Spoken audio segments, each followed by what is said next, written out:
تو میرا خیال ہے کہ سب سے پہلے یہ ہونا چاہیے کہ لیاقت علی چٹھا صاحب کو جو ہے وہ حفاظت میں لے کے ان کی ذہنی صحت کا جو ہے وہ معائنہ ہونا چاہیے.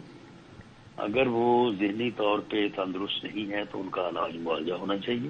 لیکن رانا صاحب جو خود بطور کمشنر راولپنڈی انٹرم گورنمنٹ نے صاف شفاف الیکشن کروانے کے لیے تقریباً 1.25 سال پہلے لگایا تھا کہ میں وہ الیکشن ٹھیک نہیں کروا سکا اور میں اپنے عہدے سے یہاں استعفیٰ دے رہا ہوں. میں نے جو اس الیکشن میں غلط کام کیا ہے، راولپنڈی کے 13 MNA کی سیٹیں جو ہاری ہوئی لوگوں کو ہم نے جتوایا ہے، لوگوں کی 70 ہزار کی لیڈ کو ہم نے ان کی شکست میں بدلا ہے، اور آج بھی ہمارے لوگ بیٹھ کے جیلی مورے لگا رہے ہیں.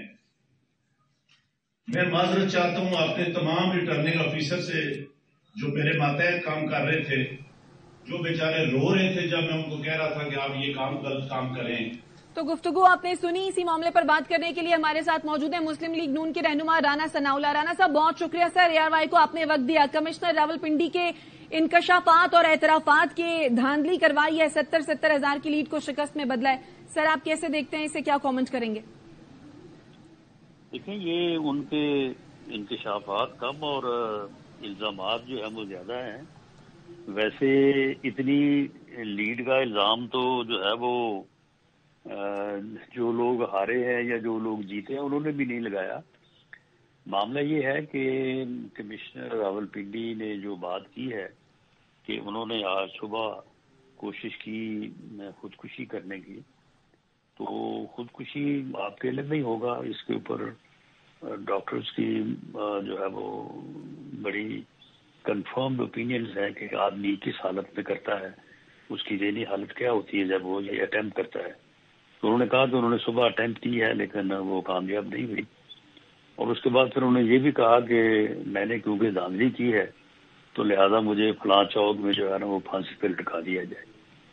تو اگر دھاندلی انہوں نے کی بھی ہے، جرم کیا بھی ہے، تو اس کی سزا پاکستان کے قانون میں پھانسی تو نہیں ہے، اور پھانسی اگر ہو بھی تو چوک میں لٹکانے کی تو کوئی پروویژن نہیں ہے آئین اور قانون میں. تو میرا خیال ہے کہ سب سے پہلے یہ ہونا چاہیے کہ لیاقت علی چٹھا صاحب کو جو ہے وہ حفاظت میں لے کے ان کی ذہنی صحت کا جو ہے وہ معائنہ ہونا چاہیے. اگر وہ ذہنی طور پہ تندرست نہیں ہے تو ان کا علاج معالجہ ہونا چاہیے. لیکن رانا صاحب جو خودکشی کی جہاں تک بات ہے تو وہ یہ کہہ رہے ہیں کہ میں اس لیے یہ کرنا چاہتا ہوں کہ میں نے جو ظلم کیا مجھے اس کی سزا ملنی چاہیے. ساتھ ہی وہ یہ بھی کہہ رہے ہیں کہ مجھ پر کوئی دباؤ نہیں ہے. خودکشی کی کوشش وہی کرتا ہے جو ذہنی طور پہ تندرست نہیں ہوتا. ظالم کا، مظلوم کا یا اچھے کا برے کا اس سے کوئی تعلق نہیں ہے. خودکشی جو ہے وہ وہی لوگ کرتے ہیں جو ذہنی طور پہ جو ہے وہ ڈسٹرب ہوتے ہیں، ان کی ذہنی صحت جو ہے وہ درست نہیں ہوتی. اور دوسرا یہ ہے کہ ملک کے آئین اور قانون میں الیکشن میں یہ کوئی پہلا الیکشن ہے جس میں دھاندلی کا الزام لگا ہے. یہ ہر الیکشن میں دھاندلی کے الزامات لگتے ہیں. پچھلے 18 کے الیکشن میں ہم نے جو ہے وہ ہم مدعی تھے، تو اس وقت جو ہے تحقیقات کروانا بھی جو ہے وہ اس وقت کی حکومت نے یا جو لوگ اس وقت جیتے تھے انہوں نے مناسب نہیں سمجھا تھا. ہم تو اس کے لیے بالکل اوپن ہیں. اگر اس بارے میں دھاندلی کے الزامات ہیں تو ان کے اوپر جو آئین اور قانون جو طریقہ کار وضع کرتا ہے، وہ ٹریبیونل ہے، وہ جوڈیشل کمیشن ہے، وہ کوئی الیکشن کمیشن کا انکوائری کمیشن ہے، بالکل اس میں تحقیقات ہونی چاہیے. اور اس تحقیقات کے نتیجے میں اگر ریزلٹ کریکشن مطلوب ہے وہ بھی ہونی چاہیے، اور اگر کسی جگہ پہ ری الیکشن ہونا ہے تو وہ بھی ہونا چاہیے. اس کے لیے ہم تو اوپن ہیں. ہم نے بالکل کبھی یہ نہیں کہا کہ اس کی انکوائری نہیں ہونی چاہیے. تو رانا صاحب کیا نون لیگ کو دھاندلی سے متعلق کسی قسم کی کوئی شکایت نہیں ہے جس طرح باقی جماعتیں کر رہی ہیں؟ دیکھیں جی، ہم تو فیصلہ آباد میں ہم نے الیکشن لڑا ہے تو مجھے تو وہاں پہ کوئی دھاندلی نظر نہیں آئی.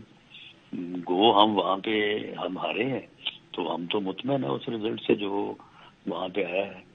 تو وہاں پہ بھی کمشنر ہے، وہاں پہ بھی ڈپٹی کمشنر ہے، وہاں پہ بھی ROs ہیں. اب کسی کے انڈیویجول فیل کا تو میں ذمہ نہیں لے سکتا، لیکن اگر یہ کوئی پارٹی لیول پہ یا کسی یعنی کسی ادارہ جاتی لیول پہ اگر یہ بات ہوتی تو پنجاب میں اگر ہوتی تو پھر شروع تو میرے سے ہونی تھی۔ تو رانا صاحب اگر دھاندلی کی شکایات نہیں ہے مسلم لیگ نون کو تو کیا آپ لوگ حکومت سازی کی طرف جا رہے ہیں پھر؟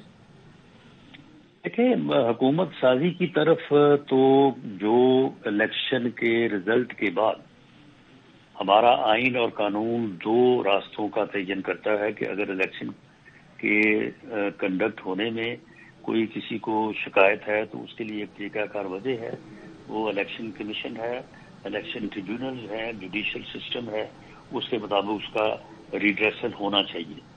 اور اسی طرح سے جو لوگ الیکٹ ہو گئے ہیں جن کو نوٹیفائی الیکشن کمیشن نے کر دیا ہے، وہ نیکسٹ اسٹیپ ان کے لیے یہ ہے کہ وہ حکومت سازی کریں۔ حکومت سازی جس کے پاس نمبر ہے وہ کرے۔ ہمارے پاس اگر نمبر ہوئے، فی الحال تو ہمارے پاس نہیں ہے، جن کے پاس نمبر ہے وہ اپنی کوشش کریں، اور اگر یہ نہیں کرتا کوئی بھی کوشش، ہم بھی نہیں کرتے، کوئی دوسرا بھی نہیں کرتا، تو پھر آپ مجھے بتائیں کہ ملک جو ہے وہ پھر یہاں پہ روک دیا جائے گا؟ ملک میں تو آگے چلنا ہے نا۔ دھاندلی کسی سے ہوئی ہے یا کسی نے کیا وہ تو ایک علیحدہ عمل ہے، وہ کرنے والے کا اور جس سے ہوئی ہے وہ اس کا دعویٰ ہے، لیکن ملک میں تو آگے چلنا ہے نا۔ ملک نے یہاں پہ آگے جو ہے وہ سٹینڈ سٹل تو نہیں ہو جانا۔ تو رانا صاحب تعداد تو آزاد امیدواروں کی زیادہ ہے، کسی بھی جماعت کے پاس اکثریت نہیں ہے سوائے آپ کی جماعت کے۔ نہیں تو بسم اللہ کریں، آزاد جو ہے وہ بنا لیں حکومت، ان کے پاس نمبر زیادہ ہے تو وہ حکومت بنا لیں، لیکن معاملہ یہ ہے کہ آئین اور قانون کے مطابق جو سٹیپس 18 فروری کے بعد آئین اور قانون جن کو مینڈیٹ کرتا ہے وہ تو ہونے ہیں نا، بات آگے تو بڑھنی ہے نا۔ کوئی ملک نے تو نہیں رک جانا، نہ میرے لیے نہ کسی اور کے لیے، نہ میرے مخالف کے لیے، نہ میرے حق میں نہ میرے مخالف کے حق میں۔ ملک نہیں روکا جا سکتا۔ ملک جو ہے وہ الیکشن میں حصہ لینے والے لوگوں کی تعداد جو ہے وہ 8-10 ہزار 15 ہزار ہوگی، یہ تو جھگڑا ان کا ہے نا۔ باقی 24 کروڑ لوگ جو ہیں یہ ملک ان کا ہے، ملک نے تو چلنا ہے نا۔ ملک کو تو نہیں آپ یہ 10-15 ہزار لوگوں کا آپس میں جھگڑا ہے، میں کہتا ہوں میں جیتا ہوں، میرا مخالف کہتا ہے وہ جیتا ہے، تو یہ ہمارا جو معاملہ ہے، جو قانون میں جو طریقہ کار دیا اس کے مطابق ہم اپنا فیصلہ کروا لیں، لیکن باقی جو 24 کروڑ لوگ ہیں وہ کیا رک جائیں؟ وہ یہاں پہ ملک کو روک دیا جائے یہاں پہ؟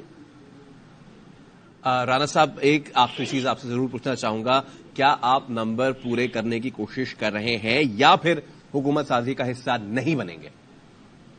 دیکھیں، نمبر پورے کرنے کی جو کوشش ہے اس بارے میں جو ہمارے قائد میاں نواز شریف صاحب نے جو کل میٹنگ ہوئی ہے اس میں انہوں نے کہا ہے کہ نمبر پورے کرنے کے معاملے میں کسی غیر آئینی، غیر قانونی اور ایسی ڈیمانڈ جو کہ فیئر نہ ہو، جو بلا جواز ہو، اس کو ہم نے تسلیم نہیں کرنا۔ میننگ دیر بائی کہ اگر کوئی آزاد یا کوئی پارٹی جو ہے وہ آئین اور قانون کے مطابق اس ملک کی بہتری میں، ریاست کی بہتری میں ہمارے ساتھ تعاون کرے گی تو ہم ضرور گورنمنٹ بنائیں گے۔ اگر وہ نہیں کریں گے تو پھر جو بنانا چاہتا ہے وہ بنا لے، ہم اس میں جو ہے وہ اپوزیشن میں بیٹھیں گے، ہم اس کے ساتھ جو ہے وہ تعاون کریں گے، بلکہ اگر اس کو نمبر کم ہوتے ہوئے تو اس کے نمبر بھی پورے کر دیں گے۔ لیکن یہ ہے کہ ہم کوئی غلط ڈیمانڈ جو ہے وہ ایکسپٹ کر کے حکومت بنانے کو تیار نہیں ہے۔ تو رانا صاحب پھر ہم یہ سمجھے کہ نون لیگ اپوزیشن میں بیٹھ رہی ہے؟ جی بالکل، ہم اپوزیشن میں بیٹھنے کو تیار ہیں۔ ٹھیک ہے، بہت شکریہ رانا ثناء اللہ صاحب آپ کے قیمتی وقت کے لیے، اور پینل